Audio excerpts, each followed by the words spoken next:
الزمالك بيفوز على البنك الاهلي ويصعد في ترتيب الدوري العام للمركز الرابع بجون احرزه الونش بعد عرضيه من احمد ابو الفتوح. بس الغريب ان احنا عرفنا ان الزمالك جاب جون والمخرج لسه بيعيد فاول على مصطفى بن شرقي، اسف، على مصطفى شلبي.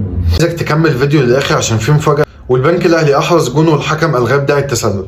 بس تعالى، انا عايز اقول لك حاجه. بس انا ما بحبش اخش في قرارات تحكيميه ولا اتكلم عن التحكيم، بس انا هتكلم عن النقطه دي عشان النقطه ديت مهمه. بروتوكول الفار بينص على 3 حاجات ان حكم الساحه هو اللي يروح يبص عليها.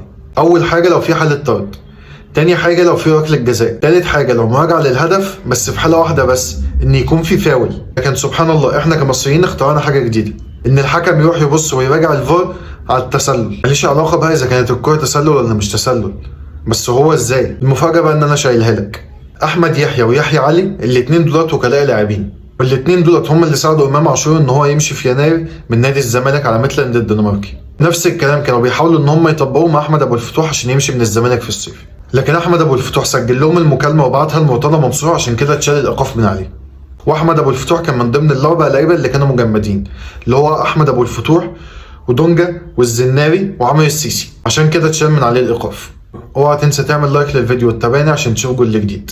سلام.